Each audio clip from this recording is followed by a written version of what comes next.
உன்னத தேவனே ஓசன்னா ஓசன்னா ஓசன்னா ஓசன்னா ஓசன்னா ஓசன்னா கண்மணி போல் காப்பவரே ஆராதனை ஆராதனை கழுகு போல சுமப்பவரே ஆராதனை ஆராதனை ஓசன்னா உன்னத தேவனே ஓசன்னா ஓசன்னா ஓசன்னா ஓசன்னா ஓசன்னா ஓசன்னா சிலுவையினால் மீட்டவரே ஆராதனை ஆராதனை சிறகுகளால் மூடுபவரே ஆராதனை ஆராதனை ஓசன்னா உன்னத தேவனே ஓசன்னா ஓசன்னா ஓசன்னா ஓசன்னா ஓசன்னா ஓசன்னா வழி நடத்தும் விண்மீனே ஆராதனை ஆராதனை ஒளி வீசும் விடிவெள்ளியே ஆராதனை ஆராதனை ஓசன்னா உன்னத தேவனே ஓசன்னா ஓசன்னா ஓசன்னா ஓசன்னா ஓசன்னா ஓசன்னா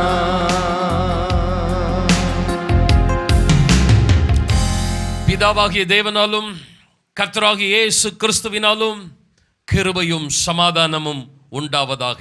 ஆமென். ஆண்டவராகிய இயேசு கிறிஸ்துவின் நாமத்தினாலே உங்கள் யாவருக்கும் மறுபடியுமாய் புத்தாண்டு நல்வாழ்த்துக்களை தெரிவித்துக் கொள்கிறோம். கடந்த ஆண்டு முழுவதும் கர்த்தர் அற்புதமாய் நம்மை பாதுகாத்து ஜீவன் சுகம் பலன் தந்து இந்த புதிய ஆண்டை காணச் செய்திருக்கிறார். இந்த புதிய ஆண்டிலே கர்த்தர் நம்மை இன்னும் தொடர்ந்து வழி நடத்துவாராக. கடந்த ஆண்டுகளிலே நாம் சுதந்தரிக்க தவறின ஆசீர்வாதங்களை இந்த ஆண்டிலே நாம் சுதந்தரிக்கும்படி இரக்கங்களை கிருபைகளை கர்த்தர் கட்டளையிடுவாராக. இந்த நாளிலும் இந்த ஆண்டிற்குரிய வாக்குத்தத்த வசனத்துக்கு நேராக நமது கவனத்தை திருப்புவோமாக. ஏசாயாவின் புஸ்தகம் 22ஆம் அதிகாரம் 23ஆம் வசனம். அவனை உறுதியான இடத்திலே ஆணியாக கடாவுவேன், அவன் தன் தகப்பன் வீட்டுக்கு மகிமையான சிங்காசனமாக இருப்பான்.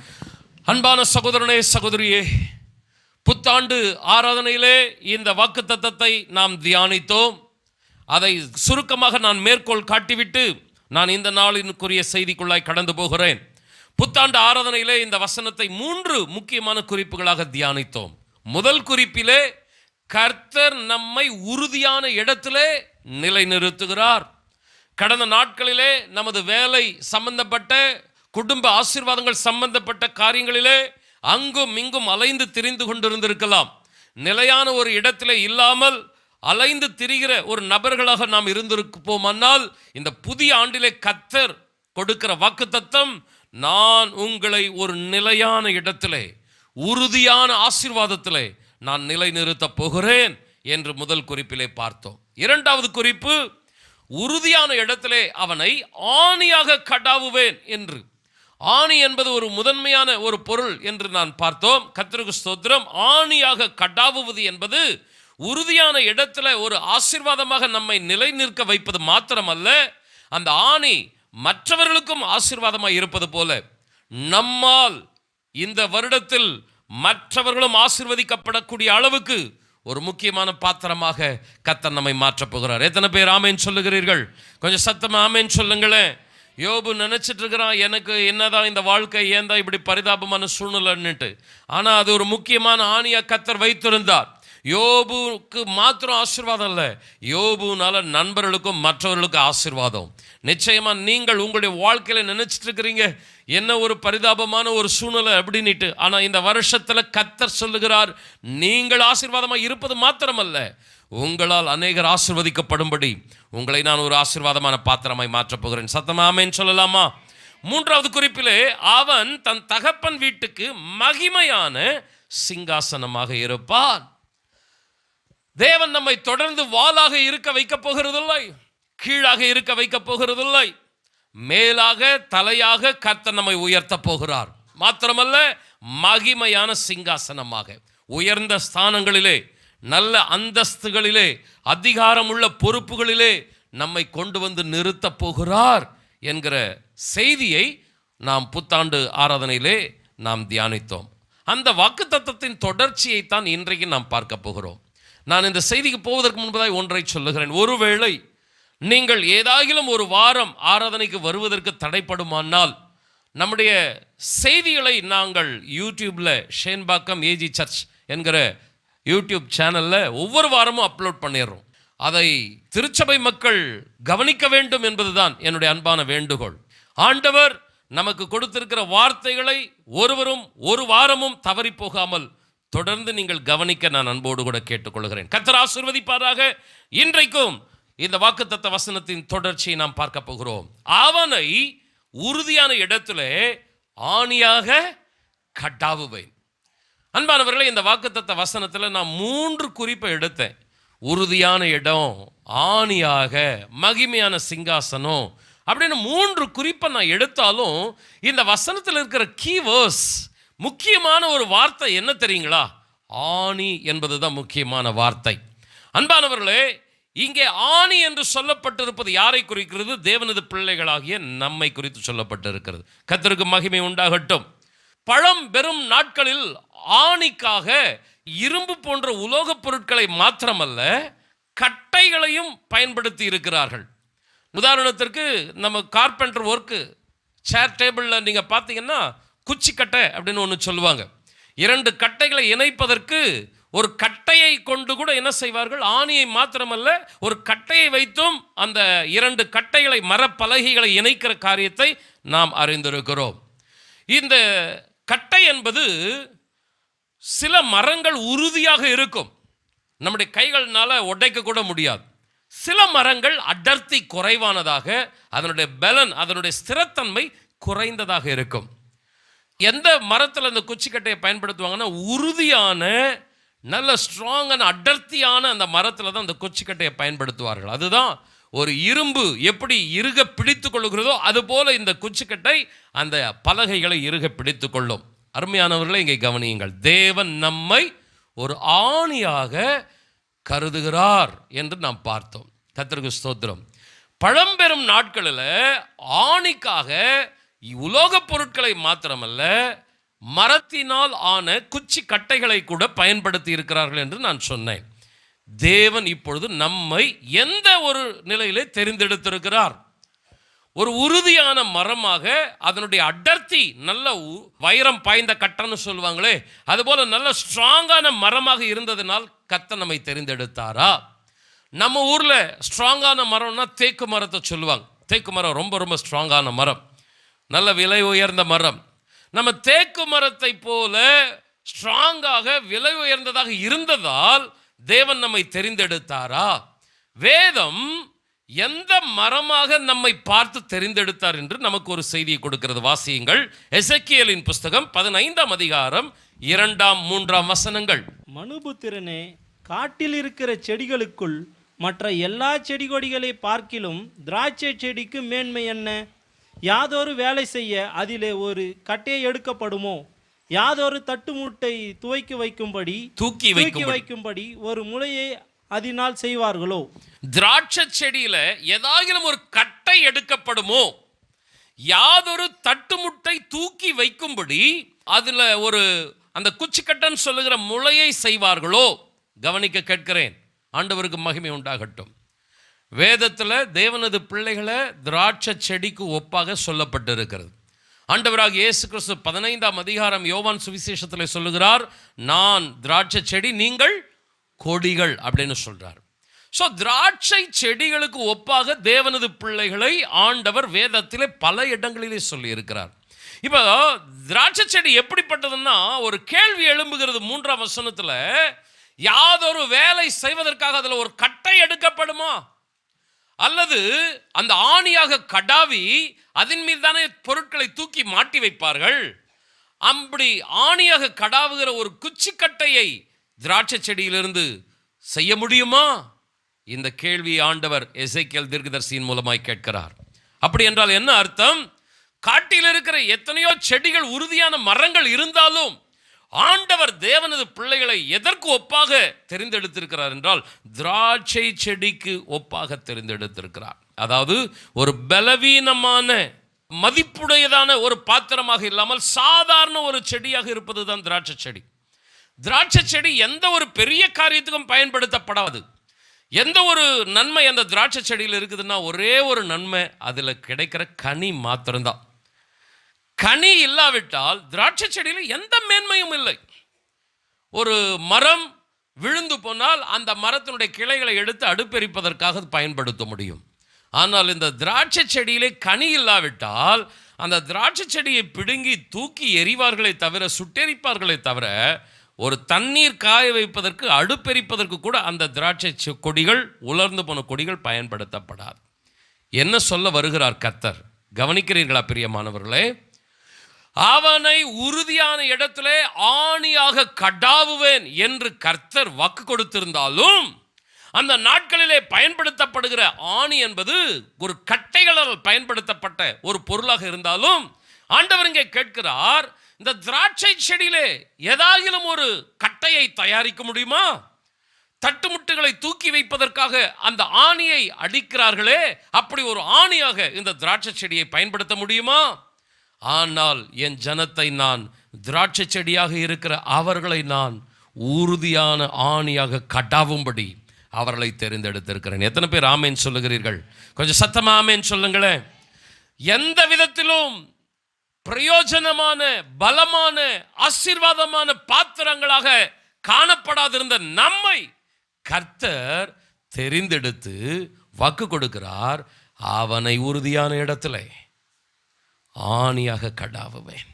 பிரதர் அண்ட் சிஸ்டர், இந்த கேள்வியின் மூலமாக கர்த்தர் என்ன நம்ம கிட்ட பதில் எதிர்பார்க்கிறார் அப்படின்னா, ஆண்டவர் இந்த வருடத்தில் ஆசீர்வாதத்தை நம்முடைய வாழ்க்கையில கொண்டு வருவதற்கு நாம் கொடுக்க வேண்டிய அர்ப்பணிப்பு என்னவென்றால், ஆண்டவரை என்னால இதுல ஒன்றும் செய்ய முடியாதப்பா, எல்லாமே உங்களுடைய கிருபையினால மாத்திரம் தான் தகப்பனே.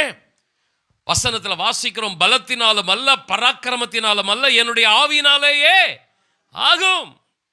எந்த ஒரு நம்முடைய பலத்தினாலே, பராக்கிரமத்தினாலே தேவனது ஆசீர்வாதங்களை, அந்த உறுதியான நன்மைகளை சுதந்தரிக்க முடியாது.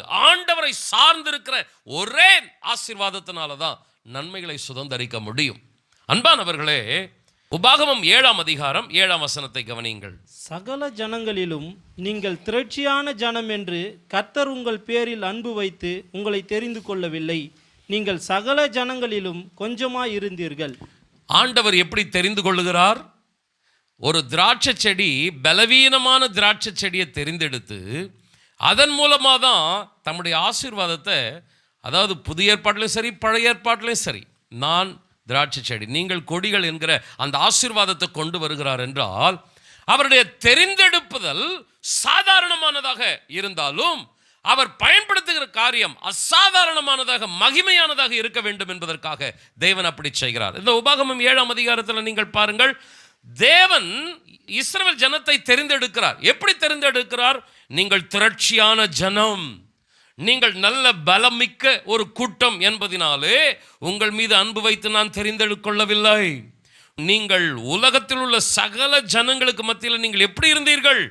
கொஞ்சமாக இருந்தீர்கள். ஒரு இடத்துல வசனம் சொல்லுகிறது, சிறு கூட்டமே பயப்படாதே என்று சொல்லப்பட்டிருக்கிறது. ஒரு சிறு கூட்டமாக, ஒரு கொஞ்ச ஜனமாக, ஒரு அற்பமான மக்கள் கூட்டமாக இருக்கிற அந்த ஜனத்தை தான் கர்த்தர் தம்முடைய நாமத்தின் மகிமைக்காக தெரிந்தெடுக்கிறார். இஸ்ரவேல் ஜனங்களை ஆண்டவர் தெரிந்தெடுக்கும் பொழுது அவர்கள் என்ன தொழிலை உடையவர்களாய் இருந்தார்கள் என்றால், ஆடு மேய்க்கும் தொழிலை உடையவர்களாய் இருந்தார்கள். அந்த நாட்களிலே எகிப்து தான் பலமிக்க சாம்ராஜ்யம். அந்த எகிப்துக்கு ஆடு மேய்க்கிற தொழில் என்பது அருவருப்பான தொழில். அப்படி என்றால் என்ன அர்த்தம்? உலகத்திலேயே அருவருப்பாக ஒரு இழிவாக பார்க்கப்பட்ட ஒரு ஜனக்கூட்டம் இஸ்ரவேல் ஜனக்கூட்டம். இந்த இஸ்ரவேல் ஜனக்கூட்டத்தை ஆண்டவர் தெரிந்தெடுத்தார். கொஞ்ச ஜனம், அற்பமான கூட்டம், சாதாரண ஒரு தொழில் செய்கிற மக்கள், இவர்களை தெரிந்தெடுத்து அவர்கள் மூலமா தம்முடைய நாமத்தை மகிமைப்படுத்துவதுதான் தேவ திட்டம். ஹல்லேலூயா. அவனை உறுதியான ஆணியாக கடாவி அவன் மாத்திரம் ஆசீர்வாதமாய் இல்லாமல் அவனால் அநேகர் ஆசீர்வதிக்கப்படும்படி உயர்த்துவதுதான் தேவனது திட்டம். இன்னைக்கு நீங்க இஸ்ரவேல் ஜனத்தை நீங்க யோசிச்சு பாருங்க. உலகத்திலேயே சின்ன நாடு, ஆனா பல வல்லரசு நாடுகளும் மிரளத்தக்கதாக ஒரு அதிகாரமுக்க நாடாக இருக்கிற ஒரு தேசம் இஸ்ரவேல் தேசம். எப்படிப்பட்ட ஜனமா இருந்துச்சு? கொஞ்ச ஜனமா இருந்துச்சு. எப்படிப்பட்ட செடியா இருந்துச்சு? திராட்சை செடி போல, ஒரு பிரயோஜனமும் இல்லாத செடியா. ஆனா கர்த்தருடைய திட்டம் என்ன? உறுதியான இடத்துல ஆணியாக ஆசீர்வாதமாக. எத்தனை பேர் ஆமென் சொல்றீங்க? என் அன்பு சகோதரனே, சகோதரியே, நீங்கள் உங்களை நினைக்கிறீர்கள் நான் ஒன்றுத்துக்கும் பிரயோஜனம் இல்லாதவன், எதற்குத்தான் நான் பிறந்தேனோ, ஏன் தான் வாழ்ந்து கொண்டு இருக்கிறேனோ, என்ன நோக்கத்திற்காக நான் இருக்கிறேன், பிழைத்து கொண்டு இருக்கிறேன், என்னால என்ன பிரயோஜனம் உண்டு? இப்படிப்பட்ட சிந்தனையில் இருக்கிற உங்களை தான் கர்த்தர் தெரிந்தெடுத்திருக்கிறார். காரணம், ஒரு அற்பமான திராட்சை செடியை, ஒரு கொஞ்சமான கூட்டமாக இருக்கிறவர்களை தெரிந்தெடுத்து மகிமையான காரியங்களை செய்கிற தேவன் இந்த வருடத்தில் உங்களை கர்த்தர் முக்கியத்துவப்படுத்த போறார். சத்தமா ஆமென் சொல்லுங்களேன். கர்த்தருக்கு மகிமை உண்டாகட்டும். பாவம் நிறைந்த உலகம், அசுத்தமான சந்ததி ஆண்டவர் விரும்பினார். தனக்குன்னு ஒரு கூட்டம் வேணும், ஒரு பரிசுத்தமான சந்ததி வேணும், ஒரு பக்தியுள்ள சந்ததி வேணும், ஒரு விசுவாச மார்க்கம் கூட்டம் நமக்கு வேணும். ஆண்டவர் அதற்காக ஒரு குடும்பத்தை தெரிந்தெடுத்தார். எப்படிப்பட்ட குடும்பத்தை தெரிந்தெடுத்தார் தெரியுமா? நல்ல வாலிப மிடுக்கும் நல்ல சரீரத்தில் பலனும் இருக்கிற ஒரு கணவன் மனைவியை தெரிந்தெடுத்து அவர்கள் மூலமாய் பக்தியுள்ள சந்ததியை, விசுவாச மார்க்கத்தரை ஏற்படுத்தினாரா என்றால் நீங்கள் வேதத்தில் பாருங்கள். ஆபிரகாமை சாராளை கர்த்தர் தெரிந்தெடுத்தார்.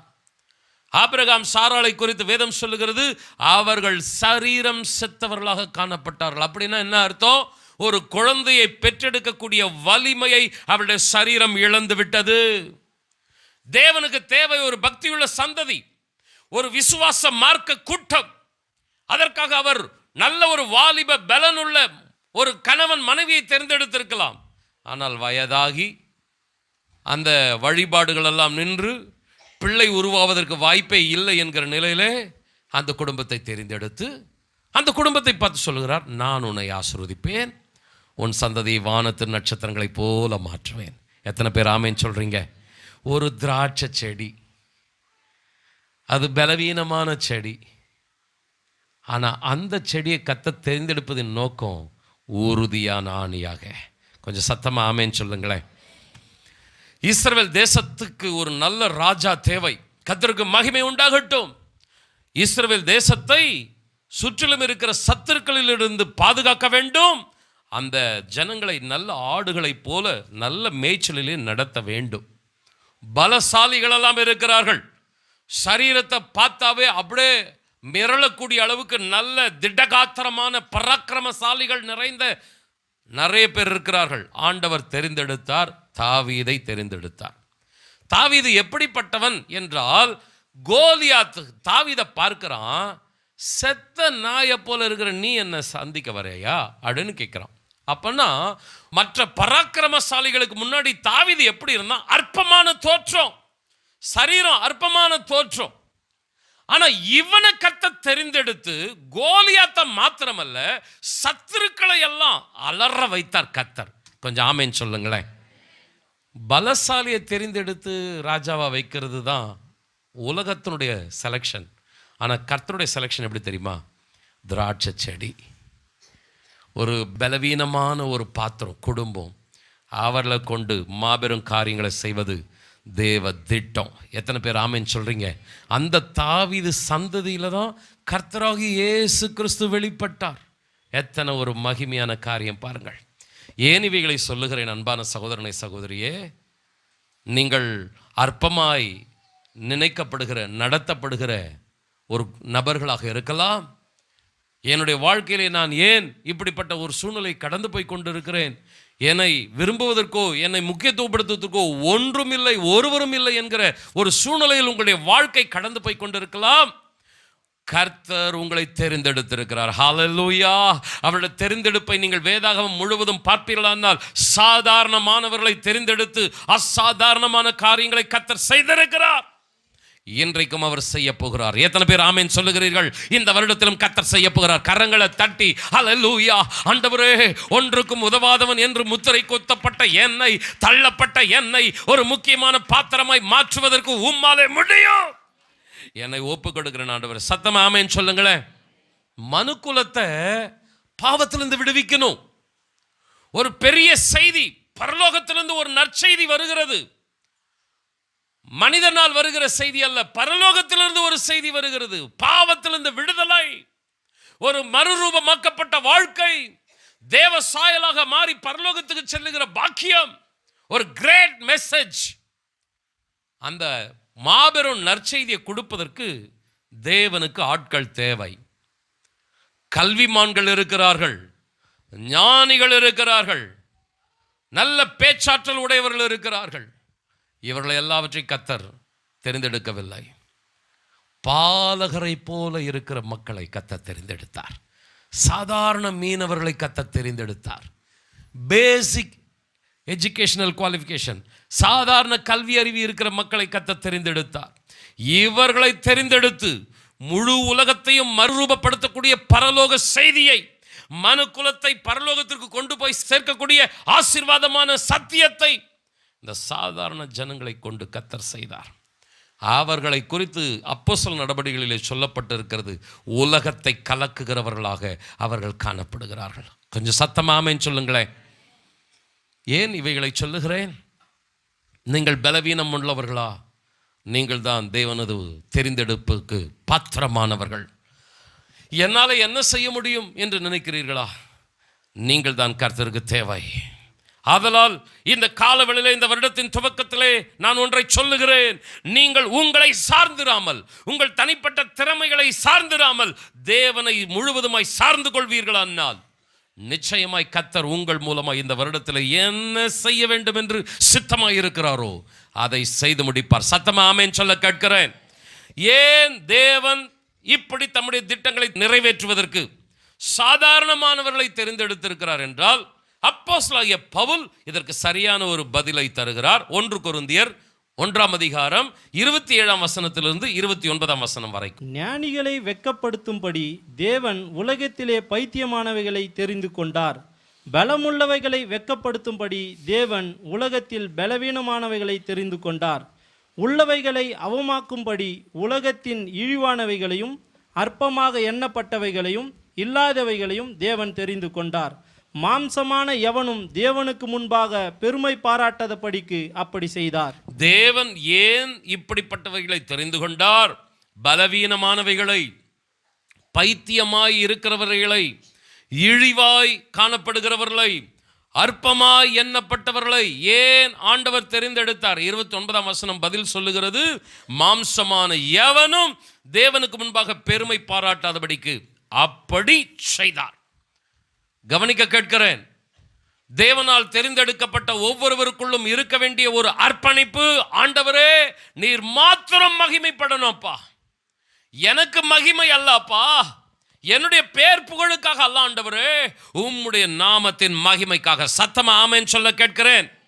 அன்பான சகோதரனை சகோதரியே, கடந்த வருடம் நவம்பர் மாதம் கொடுத்த ஒரு செய்தி, பிதாவே உமது நாமத்தை மகிமைப்படுத்தும்.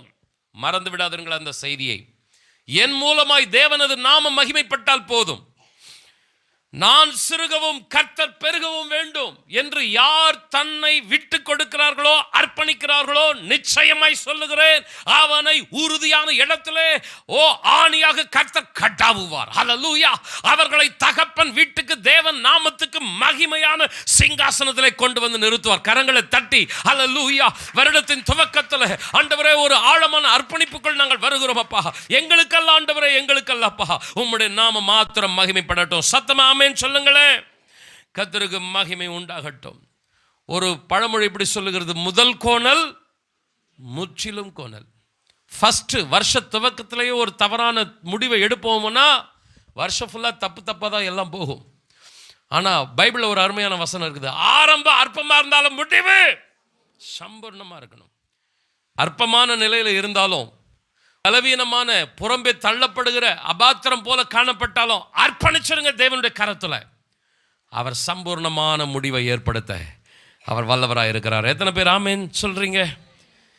எத்தனையோ பலமிக்க மரங்கள் இருக்கும்போது, உறுதியான கொடி விழுதுகள் இருக்கிற மரங்கள் இருக்கும்போது, சாதாரண திராட்சை செடி, ஒரு கட்டையும் செய்ய முடியாத திராட்சை செடி, அதில் இருக்கிற கொடியை வச்சு ஒன்றுத்தையும் கட்டக்கூட முடியாது. அப்படிப்பட்ட ஒரு திராட்சை கொடியை ஏன் தேவன் தெரிந்தெடுத்தார் என்றால், அந்த திராட்சை செடிக்குள்ளே இருக்க வேண்டிய ஒரு அர்ப்பணிப்பு. ஆண்டவரே என் மூலமாய் உம்முடைய நாம மகிமைப்படணும். ஆண்டவரே என் பெயர் புகழ் அல்லப்பா, உம்முடைய நாமத்துக்கு மகிமையாய் நான் காணப்படணும். செய்கிற கடமையெல்லாம் செஞ்சுட்டு நம்ம என்ன தெரியுங்களா சொல்லணும், அப்பிரயோஜனமான ஒரு ஊழியக்காரன், நான் செய்ய வேண்டிய கடமைகளை மாத்திரம்தான் நான் செய்தேன்னு எல்லா கனம் மகிமையை கர்த்தருக்கு கொடுக்கிற ஒரு செடி தான் திராட்சை செடி. அன்பான சகோதரனை சகோதரியே, தேவன் இதற்காகவே உங்களை தெரிந்தெடுத்தார். இந்த செய்தியை கொஞ்சம் தயவாய் அப்படியே உள்வாங்கி கொண்டே வாருங்கள். கர்த்தர் நம்மோடு கூட இருப்பாராக. ஒருவேளை நீங்கள் பலமிக்க பாத்திரமாய் இருப்பீர்களானால், நான் சொன்னேன், ஆண்டவர் பைத்தியங்களை தெரிந்து கொண்டார், பலவீனங்களை தெரிந்து கொண்டார், இழிவானவைகளை தெரிந்து கொண்டார், அற்பமானவைகளை தெரிந்து கொண்டார். அப்படி என்றால் தேவனுக்கு பலம் உள்ளவர்கள் தேவையில்லையா? ஞானம் உள்ளவர்கள் தேவையில்லையா? கல்விமான்கள் தேவையில்லையா? அவர்களெல்லாம் தேவன் டோட்டலாக ரிஜெக்ட் பண்ணி விட்டாரா என்றால் இல்லை. கவனிக்க கேட்கிறேன், ஒருவேளை இந்த திருச்சபையிலே அல்லது நம்முடைய சிந்தனைகளிலே நாம் பலமுள்ளவர்களாக இருக்கலாம், மற்றவர்களோடு ஒப்பிடும்போது நாம் இன்னும் நல்ல ஒரு திறன் உடையவர்களாக இருக்கலாம். ஆனால் தேவனது திட்டம் என்ன? நாம் பலமுள்ளவர்களாக இருந்தாலும் நம்முடைய பலத்தை நாம் சார்ந்திருக்க கூடாது. தாழ்மை உள்ளவர்களாக நாம் இருக்க வேண்டும் என்பதற்காக சில சூழ்நிலைகளை தேவன் நம்முடைய வாழ்க்கையிலே அனுமதித்து விடுவார். உதாரணத்திற்கு மோசையை எடுத்துக்கொள்ளலாம். மோசே எப்படிப்பட்டவன் என்றால், வேதம் அவனை குறித்து சொல்லுகிறது, எகிப்தின் சகல சாஸ்திரங்களிலும் அவன் கற்று தேர்ந்தவனாய் இருந்தான். அவன் வாக்கிலும் செய்கையிலும் வல்லவனாக இருந்தான். அவ்வளவு ஒரு பவர்ஃபுல் ஒரு பர்சனாக இந்த மோசே இருந்தான். வருங்கால இளவரசன் என்கிற மாபெரும் அந்தஸ்தில் இருந்தான். கர்த்தர் அவனை சந்தித்தார். நீ என்னுடைய ஜனத்தை, இஸ்ரவேல் ஜனத்தை நீ கானான் தேசத்துக்கு கொண்டு போவதற்கு நீதான் வர வேண்டும் என்று சந்தித்தார். ஆனால் அவன் அதே தன்னுடைய பலத்தில் எகிப்தின் சாஸ்திரங்கள் கற்று தேர்ந்தின, வாக்கிலும் செய்யிலும் வல்லவனாய் இருக்கிறான் என்கிற அந்த பொசிஷன்ல தேவனுடைய திட்டத்தை கையில் எடுத்திருப்பானா, அவன் தன்னுடைய திறமையை சார்ந்து கொள்ள, தன்னுடைய திறமையை மேன்மை பாராட்ட அவனுக்கு ஏது வந்திருக்கும். ஆனால் அவனுடைய வாழ்க்கையில 40 வருடங்கள் கண்ணீரின் சூழ்நிலை கர்த்தர் அனுமதித்தார். அந்த 40 வருஷம் அவனுக்கு என்ன ஆயிடுச்சு? அவன் வாக்கிலும் செய்கையிலும் வல்லவனா இருந்த அவன் எப்படிப்பட்டவனா மாறிட்டான்? திக்குவாயும் மந்த நாவும் உள்ளவனாக மாறினான். ஆண்டவர் அவனை சந்திக்கும் போது அவன் இதை தான் சொல்றான், ஆண்டவரே நான் திக்குவாயும் மந்த நாவும் இருக்கிறேன், நீதான் எனக்கு தேவை. ஹல்லேலூயா. எனக்கு வாக்குல செய்கையிலும் நான் வல்லவன் ஆண்டவரே அப்படின்னு சொல்றவனை ஆண்டவர் டோட்டலாக ரிஜெக்ட் பண்றது கிடையாது. அந்த திறமை ஆண்டவருக்கு தேவைதான். ஆனால் அவன் தன்னை தாழ்த்த வேண்டும் என்பதற்காக சில சூழ்நிலைகளை கர்த்தர் அனுமதிக்கிறார். கால தாமதங்கள் ஆனாலும் கர்த்தர் பொறுத்திருக்கிறார். ஏனென்றால் அவருடைய திட்டங்கள் நிறைவேற வேண்டும் என்பது மாத்திரமல்ல அவருடைய நோக்கம். அவருடைய திட்டத்தை நிறைவேற்றுவதற்கு அவர் பயன்படுத்துகிற பாத்திரங்களும் ஆசீர்வாதமாக இருக்க வேண்டும் என்பது அவருடைய நோக்கம். அன்பானவர்களே, இன்னொரு உதாரணத்தை நான் சொல்ல முடியும். புதிய ஏற்பாட்டில் அப்போஸ்தலனாகிய பவுலை சொல்ல முடியும். பவுல் தன்னை குறித்து மேன்மை பாராட்ட பல காரியங்கள் அவனுக்கு இருக்கிறது.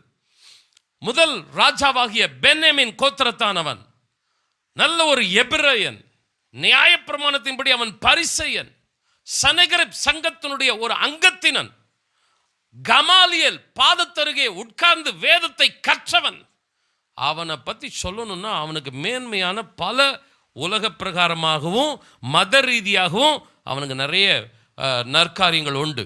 ஆனால் அதிலே அவன் தன்னை மேன்மை பாராட்டாதபடி அவன் தன் வாழ்நாள் முழுவதும், ஊழிய காலம் முழுவதும் தாழ்மை உள்ளவனாய் காணப்பட வேண்டும் என்பதற்காய் தேவன் அவனுடைய சரீரத்தில் ஒரு முள்ளை அனுமதித்தார்.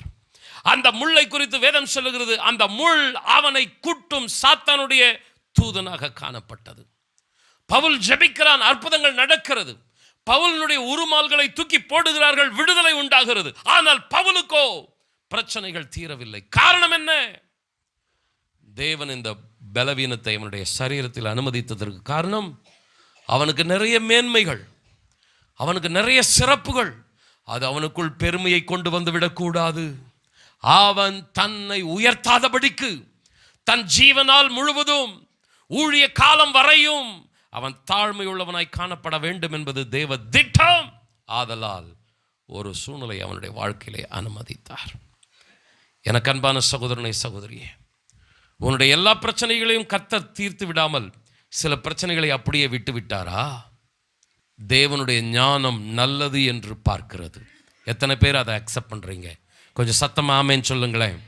சில பிரச்சனைகளை கர்த்தர் தீர்க்கவில்லை, சில சூழ்நிலைகளை கர்த்தர் அப்படியே வைத்திருக்கிறார். காரணம் என்ன? என் பிள்ளை தாழ்மையாக இருக்க வேண்டும். என் பிள்ளை திறமையான பிள்ளைதான், என் பிள்ளை நல்ல சாமர்த்தியசாலிதான். ஆனால் என்னை சார்ந்திருக்கிற பாத்திரமாய் என் மகன், என் மகள் இருக்க வேண்டும் என்பதற்காய் கர்த்தர் அப்படிப்பட்ட சூழ்நிலைகளை அனுமதிக்கிறார். நீ பாராட்டப்படக்கூடியவள், நீ புகழப்பட வேண்டியவன். ஆனால் உன்னை தூஷிக்கும்படி, உன்னை குற்றப்படுத்தும்படி சில சூழ்நிலைகளை, நாவுகளை கர்த்தர் உன்னை சுற்றிலும் வைத்து விடுவார். காரணம் என்ன? நீ உன்னை மேன்மையாய் நினைக்க கூடாது, நீ உன்னை தாழ்மையாய் நினைக்க வேண்டும். அன்பான சகோதரனை, சகோதரியே, தேவன் ஞானம் உள்ளவர். எத்தனை பேர் ஆமென் சொல்லுகிறீர்கள்? அவருக்கு தெரியும் எதை எப்படி செய்ய வேண்டும், எங்கே செய்ய வேண்டும், எல்லாம் அவர் அறிவுள்ளவர். ஹல்லேலூயா. நாம் செய்ய வேண்டிய ஒரே காரியம் பிரியமானவர்களே, நம்மை தேவனுடைய கரத்தில் தாழ்த்தி அர்ப்பணித்து விட வேண்டும். முக்கியமாய் ஒன்றை சொல்லி நான் இறுதி குறிப்புக்குள் கடந்து போகிறேன்.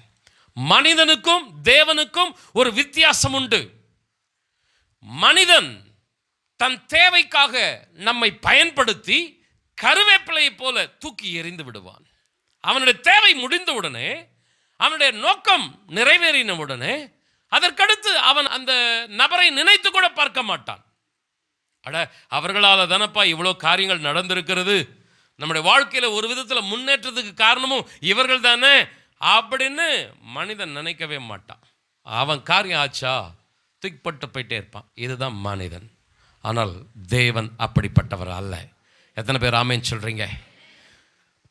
பலவீனமான உங்களை அல்லது பலமாக இருக்கிற உங்களை, பைத்தியமாக இருக்கிற உங்களை அல்லது ஞானியாக இருக்கிற உங்களை, நீங்கள் யாராக இருந்தாலும் சரி, உங்களை கர்த்தர் பயன்படுத்துகிறாருன்னு வச்சுங்க. தேவன் எப்படிப்பட்டவர் தெரியுமா? அவருடைய நோக்கம் மாத்திரம் நிறைவேறினா போதும்னு நினைக்கிற மனுஷ புத்தி அவருக்கு கிடையவே கிடையாது. யார் மூலமா என் திட்டங்கள் நிறைவேறியதோ, என் நோக்கம் நிறைவேறியதை காட்டிலும் என்னால் பயன்படுத்தப்பட்ட பாத்திரம் மிக மிக முக்கியமானது. அது பத்திரமாய் இருக்க வேண்டும். அது இந்த உலகத்திற்கு மாத்திரமல்ல, அந்த நித்தியத்திலும் அது மகிமையான பாத்திரமாய் வீற்றிருக்க வேண்டும் என்பதற்காக தேவன் உடைக்கிறார், உருவாக்குகிறார், பயன்படுத்துகிறார், பாதுகாக்கிறார், இறுதியிலே கனத்தினாலே முடிசூட்டுகிறார். எத்தனை பேர் ஆமென் சொல்லுகிறீர்கள்? மனுஷன் மறந்து விடுகிற மனுஷனுக்கு நம்ம எவ்வளோ கமிட்மெண்ட் பண்ணுறோங்க. மறந்துடுறான், கருவேப்பிலை மாதிரி தூக்கி போட்டுடுறான், அவன் ஆயிரக்கணக்கில் சம்பாதிக்கிறான், நமக்கு சில நூறுகளை தூக்கி போட்டுடுறான். அவனுக்கு அப்படியே ஓடிடுறோம். ஒரு நாள் வருங்க, திரும்பி கூட பார்க்க மாட்டான்.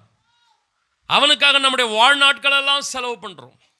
ஆனால் கர்த்தர் இந்த உலகத்தில் மாத்திரம் இல்லை, நித்தியத்திலும் நம்மளை கனத்தில் ஆசீர்வாதத்தில் நிலைநிறுத்த விருப்பப்படுகிறார்.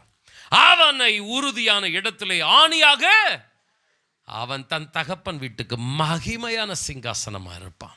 எவ்வளோ ஒரு அருமையான தேவன்! அவருக்கு பயனுள்ள பாத்திரமா நம்ம இருக்கணும். மாத்திரமல்ல, அவருடைய நாமத்துக்கு மகிமையான சாட்சியாக இருக்கணுன்றதுக்காக நம்மை நடத்தி கொண்டு இருக்கிற தேவன். பிரதர், சிஸ்டர், இந்த வருஷம் ஒரு தீர்மானம் எடுங்க. நீங்கள் உலகத்துக்காக ஓடுங்க, மனுஷனுக்காக வேலை செய்யுங்க, தப்பு கிடையாது. ஆனால் அந்த உலகத்துக்காக மனுஷனுக்காக தேவனை தூக்கி ஓரமாக வச்சிடாதீங்க. ஏன்னா மனுஷன் ஒரு நாள் உன்னை ஓரமாக வச்சிருவான். கர்த்தர் உன்னை முக்கியமான இடத்தில் வைப்பார். கரங்களை தட்டி கர்த்தரை மகிமைப்படுத்தலாமா? ஹல்லேலூயா! அவனை ஆணியாக கட்டாவுவேன், அவனை முதன்மையான இடத்திலே கொண்டு வந்து வைப்பேன், அவனை கீழாக அல்லாமல் மேலாக, வாளாக அல்லாமல் தலையாக நிறுத்துவேன். இப்படிப்பட்ட தேவனுக்காக உங்களை கமிட் பண்ணுங்க அருமையானவர்களே. உங்களுக்கு பாராட்டு வரலையானாலும் பரவாயில்ல, நீங்கள் செய்த காரியங்களுக்கு ஈடான பிரதிபலன்கள் உங்களுக்கு கிடைக்கலையானாலும் பரவாயில்ல. அப்பிரயோஜனமான ஊழியக்காரர்கள் நாங்கள். சத்தமாமேன்னு சொல்லுங்களேன். செய்ய வேண்டிய கடமையை நாங்கள் செஞ்சுட்டு போயிட்டே இருக்கிறோம். அப்பா, நாங்கள் யாரப்பா? திராட்சை செடி ஆண்டவரே, ஆகாத கொடிகளாக இருந்தோம் ஆண்டவரே. எங்களை ரட்சித்த தேவனுக்கு எத்தனை பேர் ஆமேன்னு சொல்றீங்க? எங்களை பயன்படுத்துகிற தேவனுக்கு ஆண்டவரே தொடர்ந்து நீர் மாத்திரம் மகிமைப்படணும். அப்பா, எனக்கு பேர் புகழ் வேணாம் ஆண்டவரே. சத்தமாமேன்னு சொல்லுங்களேன். இப்போது முக்கியமான சப்ஜெக்ட்டுக்கு கடைசி பாயிண்ட் வரேன். பாஸ்டர் என்ன மெசேஜை ஸ்டார்ட் பண்ணார், என்ன மெசேஜுக்கு போயிட்டுருக்கிறார்? அவனை உறுதியான இடத்துல ஆணியாக கடாவுவேன். பைத்தியன்றாரு, நீ பெருமையாக இருக்கக்கூடாதுன்றாரு, தாழ்மையாருன்றாரு. என்ன சப்ஜெக்டை எங்கே கொண்டு போகிறார்? பிரதர் அண்ட் சிஸ்டர், இந்த அதிகாரத்தில் இன்னொரு ஆணியை குறித்து கர்த்தர் சொல்கிறார். ஏன் இவ்வளவு நான் உதாரணங்களை எடுத்து இந்த செய்திக்கு கொடுக்கிறேன்? எடுத்த உடனே அந்த இன்னொரு ஆணிக்கு நான் போயிருக்கலாம். ஆனால் இத்தனை திருஷ்டாந்தங்களை, இத்தனை உதாரணங்களை நான் உங்களுக்கு முன்பதாக வைப்பதற்கு காரணம், அந்த இரண்டாவது ஆணி தேவனுடைய திட்டத்தை நிறைவேற்றாமல், தேவனுக்கு மகிமையை செலுத்தாமல், அது தன்னுடைய ஸ்தானத்திலிருந்து விழுந்து போன ஒரு ஆணியாக இருக்கிறது. ஏசாயாவின் புஸ்தகம் 22ஆம் அதிகாரம் 25ஆம் வசனம். உறுதியான இடத்தில் கடாவப்பட்டிருந்த ஆணி அந்நாளிலே பிடுங்கப்பட்டு முறிந்து விழும், அப்பொழுது அதின்மேல் தொங்கின பாரம் அருந்து விழும் என்று சேனைகளின் கர்த்தர் உரைக்கிறார். கர்த்தரே இதை உரைக்கிறார் என்று சொல் என்றார். ஒரு ஆணியை உறுதியாக கடாவுவேன் என்று சொல்லுகிற ஆண்டவர் 25ஆம் வசனத்தில் சொல்லுகிறார், இந்த ஆணி கடாவப்பட்டு இருக்கிற இடத்திலிருந்து பிடுங்கப்படும், அது முறிந்து விழும் என்று அந்த ஆணையை குறித்து சொல்லுகிறார். ஏற்கனவே ஒரு ஆணி இருக்கிறது. அப்படி ஏற்கனவே ஒரு ஆணி இருக்கும் பொழுது ஏன் அதை பிடுங்க வேண்டும், வேறொரு ஆணியை அடிக்க வேண்டும்? கவனிக்கிறீர்களா? சுவற்றில் வீட்டை வாடகை கொடுக்குறவங்க நமக்கு ஒரு கண்டிஷன் போடுவாங்க, ஆணியை என்ன பண்ணக்கூடாது? அடிக்கக்கூடாது. ஆண்டவர் ஏற்கனவே ஒரு ஆணி இருக்கு, அந்த ஆணியை பிடுங்கினா அங்கே ஓட்டை வரும், அது டேமேஜ் ஆகும், வேற ஒரு ஆணியை தூக்கி அங்கே அடிக்கணும். இருக்கிற ஆணியை விட்டுருக்கலாமே. பிரதர் அண்ட் சிஸ்டர் கவனிங்க, உங்களை மனுஷன் வேணும்னா அட்ஜஸ்ட் பண்ணிட்டு சகிச்சுட்டு போயிட்டே இருப்பான். ஆண்டவருடைய திட்டத்துக்கு நீங்கள் ஃபிட் ஆகலைன்னா ஒரு கட்டம் வரும், அந்த ஆணியை அப்படியே தள்ளி வச்சுட்டு தம்முடைய திட்டத்துக்கு ஏற்ற ஆணியை தேர்ந்தெடுத்துட்டு கத்தர் போயிட்டே இருப்பார். என்னுடைய பாரம் எல்லாம் என்னன்னா, அவருடைய திட்டத்தை நிறைவேற்றுகிற ஆணியாக இருக்கணும். ஆமேன்னு சொல்லுங்களேன். பிடுங்கப்படுகிற ஆணியாக நம்ம ஒருத்தரும் இருக்கக்கூடாது, உறுதியாக கடாவப்படுகிற ஆணியாக இருக்கணும். கரங்களை தட்டி கர்த்தரை மகிமைப்படுத்தலாமா? ஹல்லேலூயா! ஏற்கனவே இருக்கிற இந்த ஆணிக்கு பெயர் என்ன? செப்னா. வாசியுங்கள் 15ஆம் 16ஆம் வசனங்கள். சேனைகளின் கர்த்தராகிய ஆண்டவர் உரைக்கிறதாவது, நீ அரண்மனை விசாரிப்புக்காரனும் பொக்கிஷக்காரனுமாகிய செப்னா என்பவனிடத்தில் போய் சொல்ல வேண்டியது என்னவென்றால், உயர்ந்த ஸ்தலத்திலே தன் கல்லறையை வெட்டி கண்மலையிலே தனக்கு வாசஸ்தலத்தை தோண்டுகிறவனைப் போல நீ உனக்கு இங்கே கல்லறையை வெட்டும்படிக்கு உனக்கு இங்கே என்ன இருக்கிறது? உனக்கு இங்கே யார் இருக்கிறார்கள்? அருமையானவர்களை, சாதாரண நிலையில இருந்த செப்னாவை ஒரு திராட்சை செடி போல ஒன்றுக்கும் உதவாத ஒரு பாத்திரமாய் இருந்த இந்த செப்னாவை ஆண்டவர் ரட்சித்து அவனுக்கு ஒரு பொறுப்பை கொடுக்கிறார். அவன் அரண்மனை விசாரிப்புக்காரனாக, பொக்கிஷக்காரனாக அவனை உயர்ந்த இடத்துல வைக்கிறார். கவனியுங்கள், பலவீனனாக இருக்கிற ஒருவனை பலவானாக மாற்றுவதற்கு காரணம், பைத்தியம் போல இருக்கிற ஒருவனை ஞானியாக கர்த்தர் உயர்த்துவதற்கு காரணம், அவருடைய நாமம் மகிமைப்பட வேண்டும், அவருடைய திட்டங்கள் நிறைவேற வேண்டும். ஆனால் செப்னா எப்படிப்பட்டவனாய் மாறி போனான்? உயர்வுகளும் மேன்மைகளும் கனமும் புகழும் வந்தவுடனே அவன் தேவனை குறித்த சிந்தையுடையவனாய் இல்லாமல் தனக்குரியவைகளை சிந்திக்கிறவனாக மாறினான். அவனுடைய வாழ்க்கையில் அவன் தடம் புரண்டு போனான். அன்பானவர்களே, ஒரு கட்டம் வரைக்கும் தான் நம்முடைய புத்தி எப்படி இருக்கும்னா கத்தருக்குன்னு இருக்கும். கொஞ்சம் நம்ம கர்த்தருக்காக எழும்பி பிரகாசிக்க ஆரம்பித்த உடனே, 4 பேர் நம்மளை பற்றி பாராட்டு பத்திரம் வாசித்த உடனே நம்ம புத்தி என்ன பண்ணும்? கொஞ்சம் தடம் புரளும், நமக்குன்னு மாறும். நம்ம புத்தியை நம்மளே சொல்லணும், அப்பாலே போ சாத்தானே. எத்தனை பேர் ஆமேன்னு சொல்கிறீங்க? உங்களை பார்த்து நான் சொன்னேன்னா அப்புறமா நீங்கள் என்ன பார்த்து சொல்லுவீங்க? எதுக்கு நம்மளை பார்த்து நம்மளே சொல்லிக்கணும்? பொல்லாத பிசாசே, மாம்சமே, சுயமே, அடங்கு. நீ மேன்மைப்படக்கூடாது, கர்த்தர் மாத்திரம் மேன்மைப்படணும். எத்தனை பேர் ஆமேன்னு சொல்றீங்க? ஆனால் செப்னா அப்படி செய்ய மறந்துட்டாங்க. செப்னா தன் ஆவியை அடக்க மறந்துட்டான், தன்னை கட்டுப்படுத்த மறந்துட்டான். தன்னுடைய சுயம் சொல்லுகிறபடி, தன்னுடைய மாம்சம் சொல்லுகிறபடி அவன் என்ன செய்ய ஆரம்பிச்சிட்டான்? தனக்கு முக்கியத்துவத்தை தேட ஆரம்பிச்சான். நீங்க கவனிச்சு பார்த்தீங்கன்னா, உயர்ந்த ஸ்தலத்துல கல்லறையை வெட்டி கண்மலையில கல்லறையை தோன்றதுக்கு உனக்கு என்னப்பா முக்கியம் இருக்குது? யார் உயர்ந்த ஸ்தலத்துல கண்மலையில போய் கல்லறையை வெட்டுவாங்கன்னா, என் பேர் காலத்துக்கு இருக்கணும், நான் யாருன்னு தலைமுறை பேசணும் அப்படின்னு நினைக்கிறவன் தான் இப்படியெல்லாம் செய்வான். ஆனால் ஆண்டவருக்காக நிற்கிறவன் என்ன சொல்லுவான்? ஆண்டவரே, என் பேர் வேணாப்பா, உம்முடைய பேர் பிரஸ்தாபம் முக்கியம், நீர் மாத்திரம் மகிமைப்படணும். எனக்கு மகிமைப்படுற தேவன் என் பிள்ளை மூலமா மகிமைப்படணும். தலைமுறைமா நெக்ஸ்ட் ஜெனரேஷன்ல கூட நாங்கள் சிறுகி இருக்கணும், நீர் பெருகி இருக்கணும். சத்தம் ஆமென் சொல்லுங்களேன். வேதத்தில் ஒரு வசனம் இருக்கிறது, அவன் மரித்தாலும் இன்றும் பேசுகிறான். யார் அப்படி பேசத்தக்கவனாக இருப்பான்? அவனுடைய இரத்த நாளங்களிலே, அவனுடைய சிந்தனைகளிலே கர்த்தருக்காக என்று வாழ்ந்தவன், முடிந்தவன், மரித்த பின்பும் பேசத்தக்கவனாக இருப்பான். உயிரோடு இருக்கும் பொழுது எனக்காக, தனக்காக, என் பெயர் புகழுக்காக என்று சிந்தித்து செயல்படுகிறவனை அவனுக்கு அடுத்த தலைமுறையே மறந்து போகும். அவனுடைய பெயர் புழுதியிலே எழுதப்பட்டதற்கு ஒப்பாக சீக்கிரமாய் அழிந்து போகும். செப்னா ஆவியிலே ஓட்டத்தை தொடங்கி மாம்சத்தில் முடிந்து போனான். தேவனால் தெரிந்தெடுக்க பாத்திரம்தான் செப்னா, ஆனால் பரிதாபமாக முடிந்து போனான். பிரதர், சிஸ்டர், நீங்கள் தேவனால் தெரிந்தெடுக்கப்பட்ட பாத்திரம். ஆனால் ஒன்றை மறந்து விடாதீர்கள், நீங்கள் திராட்சை செடி. எத்தனை பேர் ஆமென் சொல்றீங்க? நீங்கள் தேக்கு மரம் அல்ல, நீங்கள் உறுதியான விலை உயர்ந்த மரம் அல்ல. நீங்கள் ஒரு ஆகாத செடியாக இருந்தீர்கள், காட்டொலிவ மரத்தை போல இருந்தீர்கள். கர்த்தர் உங்களை வெட்டி கொண்டு வந்து நல்ல ஒலிவ மரத்தோடு இணைத்து வைத்திருக்கிறார். ஆண்டவர் நம்மை இணைத்து வைத்திருப்பதின் நோக்கம் அவருடைய நாம மகிமைப்படணும். சத்தம் ஆமென் சொல்லுங்களேன். ஆபகுக் 1:11 அப்பொழுது அவனுடைய மனம் மாற, அவன் தன் பெலன் தன் தேவனாலே உண்டானது என்று சொல்லி மிஞ்சி போய் குற்றவாளியானான். நான் அடுத்த குறிப்புக்கு கடந்து போகிறேன். தேவன் தருகின்ற கிருபைகள், வரங்கள், மேன்மைகள், இவைகளுக்கு மத்தியில தாழ்மையை நம்ம பற்றி கொண்டிராவிட்டால் தேவனுக்கு மகிமையை செலுத்த வேண்டிய நாம விழுந்து விடுவதற்கு வாய்ப்புகள் ஏராளமாய் உண்டு.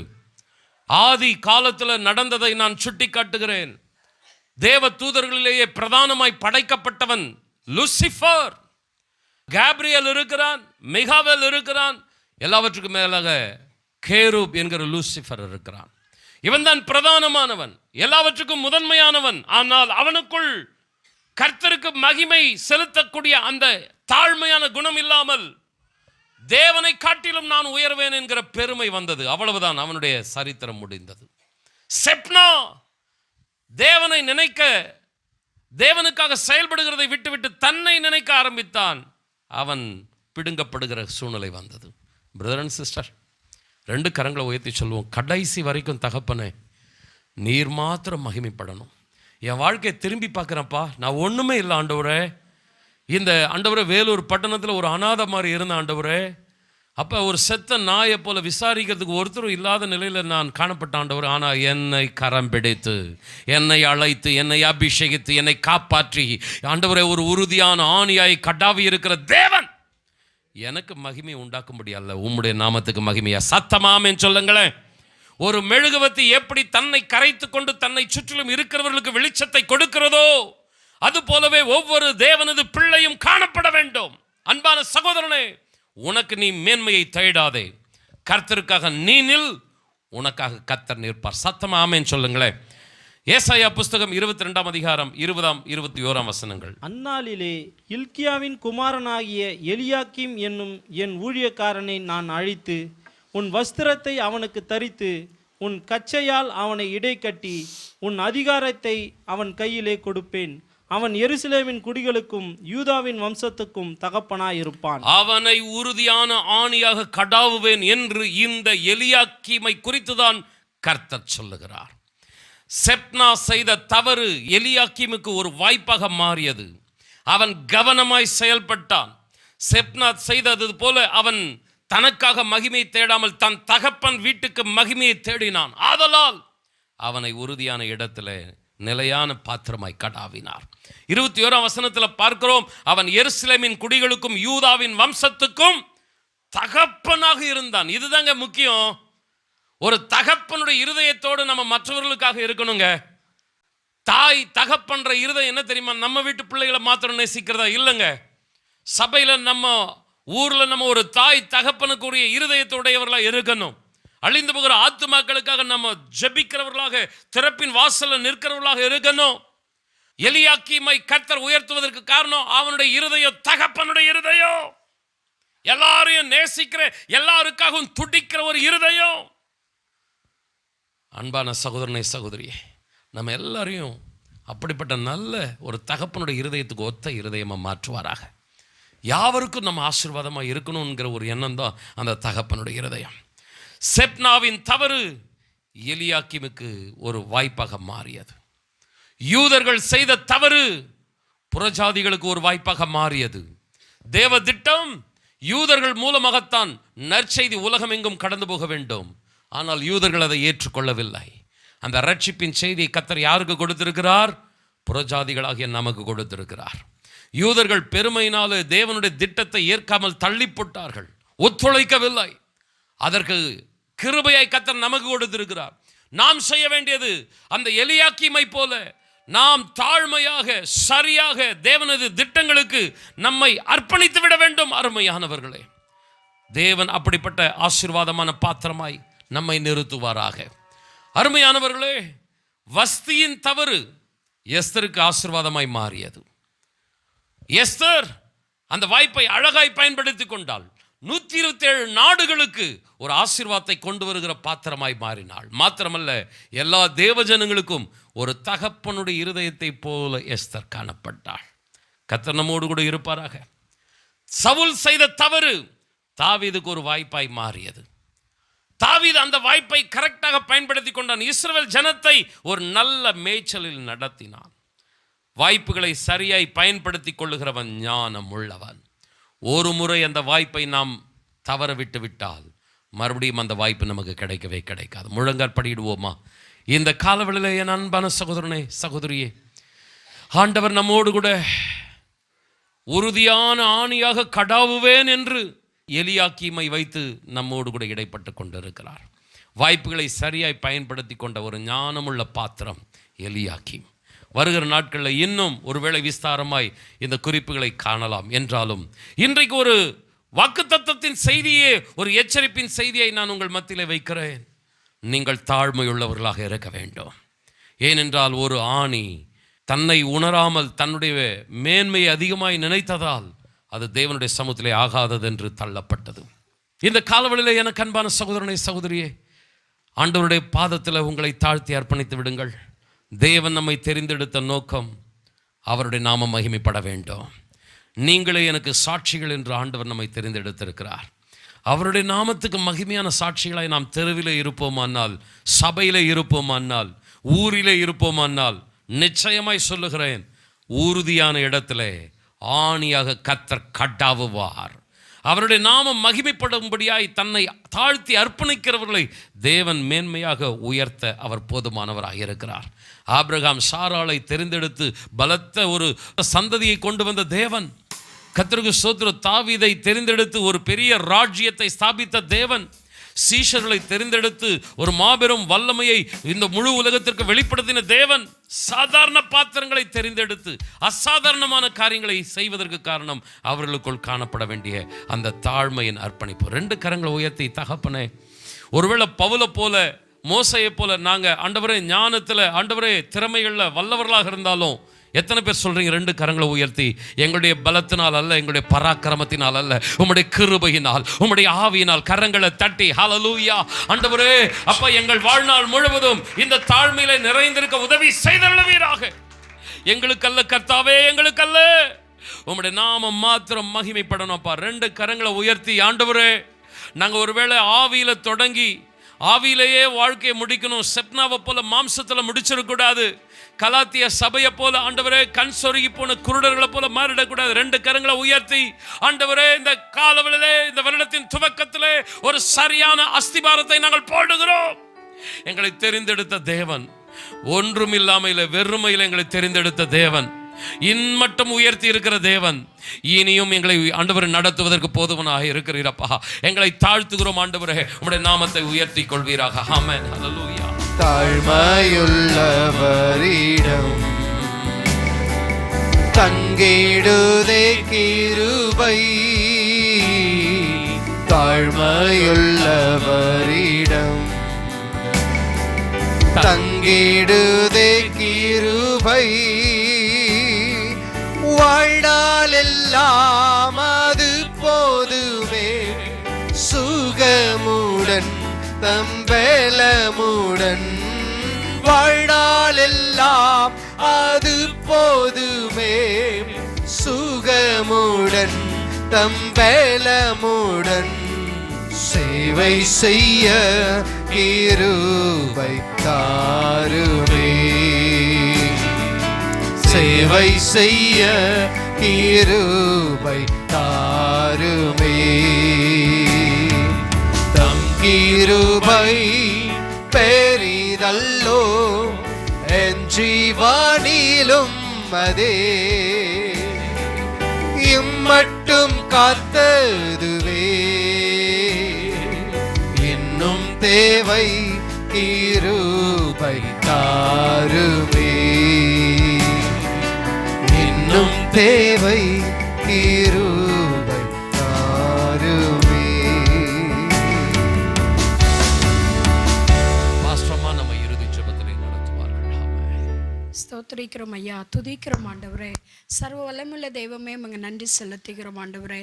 ராஜா ஆண்டவரே, இந்த புதிய வருடத்தின் ஆண்டவரே முதல் ஆராதனையிலும் உடைய பாதத்தில் வந்து ஆண்டவரே உம்மை ஆராதிக்க ஜெபிக்க ஆண்டவரே உமக்கு மகிமை செலுத்த நீர் எங்களுக்கு கொடுத்ததான கிருபைகளுக்காக நன்றி செலுத்துகிறோம் ஆண்டவரே. உடைய வார்த்தைகளுக்காய் ஸ்தோத்திரம் ஆண்டவரே. அப்பா, உறுதியான இடத்துல ஆண்டவரே ஆணியாக கடாவுவேன் என்று சொல்லி ஆண்டவரே எங்களை குறித்து நீர் வைத்திருக்கிறதான அந்த நோக்கம் திட்டத்தை ஆண்டவரே ஸ்தோத்திரிக்கிறோம் ஐயா. ஆண்டவரே தகப்படே அப்பா, நீர் எங்களுக்கு கொடுத்துருக்காய் நன்றி செலுத்துகிறோம் ஆண்டவரே. அந்த திராட்சை செடிக்கு எந்த ஒரு மேன்மையும் இல்லை ஆண்டவரே. அது உண்மை சார்ந்து கொள்ளும் பொழுது மாத்திரமே ஆண்டவரே அது பயனுள்ள பாத்திரமாக மாறும் ஆண்டவரே. அதை போல ராஜா தகப்பனே ஸ்தோத்திரிக்கிறோம். நீர் இல்லாமல் எங்களால் ஒன்றும் செய்ய முடியாது ஆண்டவரே. நாங்கள் உண்மை சார்ந்து கொள்ள ஆண்டவரே உம்முடைய அன்பிலே நிலைத்திருக்க இன்னுமாக உமக்காக ஆண்டவரை எழும்பி பிரகாசிக்க அப்பா, உறுதியான ஆணியாக ஆண்டவரே நீர் எங்களை கடாவ வேண்டும் என்றால் நாங்கள் உம்முடைய பாத்திரமாக ஆண்டவரே உம்முடைய கரத்தில் உள்ள ஆண்டவரை கருவியாக ஆண்டவரை எங்களையே அர்ப்பணிக்கிறோம் ஆண்டவரே. தகப்பனே செப்னா ஆண்டவரை தனக்கென்று ஒரு மகிமையை தேடினான். ஆனால் எலியாக்கிமோ ஆண்டவரே தகப்பனே அப்பா தன்னுடைய தகப்பனுடைய வீட்டுக்கு ஆண்டவரே மகிமையான ஒரு பாத்திரமாய் மாறினது போல ராஜா, நாங்களும் ஆண்டவரே ஒரு மகிமையான பாத்திரங்களாய் மாற ஆண்டவரை எங்களை நீர் ஆண்டவரை ஒரு உறுதியான ஆணியாக எங்களை கடாவுவதற்கு எங்களை அர்ப்பணிக்கிறோம் ஆண்டவரே. எங்களை விட்டு கொடுக்கிறோம் ஆண்டவரே. எங்களுடைய சுயமோ, எங்களுடைய மாம்சமோ, எங்களுடைய ஆண்டவரே பெருமைகளோ, எங்களுடைய ஞானமோ அல்ல ஆண்டவரே. அப்பா ஸ்தோத்திரிக்கிறோம் ஆண்டவரே.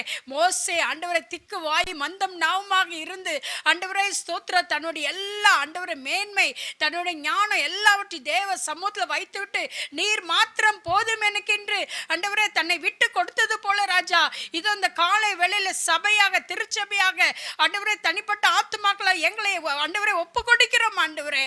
அப்பா ஸ்தோத்திரிக்கிறோம் ஆண்டவரே. ராஜா நீர் மகிமைப்படுவீராக.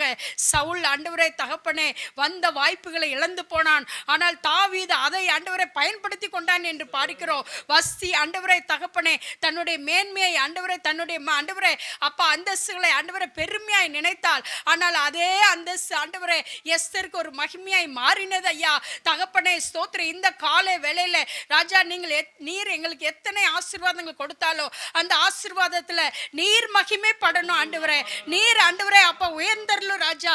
எல்லா துதியும், எல்லா மகிமையும், எல்லா மேன்மையும் நாங்கள் உமக்கு செலுத்துகிறோம் ஆண்டவரே. நாங்கள் அப்ரோஜனமுள்ள பாத்திரங்கள் ஐயா. எங்களுக்கு நீர் கொடுத்திருக்கிற ஆண்டவரே காரியங்களை மாத்திரம் நாங்கள் செயல்படுத்தி கொண்டு போகத்தக்கதான கிருபை எங்களுக்கு நீர் தந்து வழி நடத்துவீராக ஆண்டவரே. ராஜா துதிக்கிறோம் ஆண்டவரே. எங்களை அர்ப்பணிக்கிறோம் ஆண்டவரே. எங்களை விட்டு கொடுக்கிறோம் ஆண்டவரே. நீர் மகிமைப்படுவீராக. இந்த சபையின் மூலமாக நீர் மகிமைப்படுவீராக. உடைய ஜனங்கள் எந்தெந்த இடங்களுக்கு போகிறார்களோ அவர்கள் எல்லாம் நீர் உறுதியான இடத்துல ஆணியாக கடாவுவீராக. இயேசுவின் நாமத்தினால ஜெபிக்கிறோம் ஐயா. நீர் மகிமைப்படுவீராக. உடைய திரு ஆண்டவரே ஜனங்கள் மூலமாக உடைய நாமம் மகிமைப்படுவதாக என்று ஜெபிக்கிறோம். தேவரே நீரை பாதுகாத்து ஆண்டவரே உடைய வார்த்தைகளை எங்களுடைய வாழ்க்கையின் மூலமாய் நிறைவேற்ற எங்களை அர்ப்பணித்து தாழ்த்தி விட்டு கொடுக்கிற ஆண்டவரே உடைய நாமம் மகிமைப்படுவதாக. ஆசீர்வதிங்க இயேசுவின் நாமத்தில் ஜெபங்கேலும் எங்கள் ஜீவனுள்ள நல்ல பிதாவே. என் ஆத்துமாவே கர்த்தரை ஸ்தோத்திரி, என் முழு உள்ளமே பரிசுத்த நாமத்தை ஸ்தோத்திரி. என் ஆத்துமாவே கர்த்தரை ஸ்தோத்திரி, கர்த்தர் செய்த சகல உபகாரங்களை மறவாதே. ஆமென். நம்முடைய கர்த்தராகிய இயேசு கிறிஸ்துவின் கிருபையும் பிதாவாகிய தேவனது அன்பும் பரிசுத்த ஆவியானவருடைய ஆசீர்வாதமான வழி நடத்துதலும் நம் அனைவரோடு கூட இன்றும் என்றும் சதா காலங்களிலும் நிலைத்திருப்பதாக. ஆமென். Praise the Lord. கர்த்தர் உங்களை ஆசீர்வதிப்பாராக.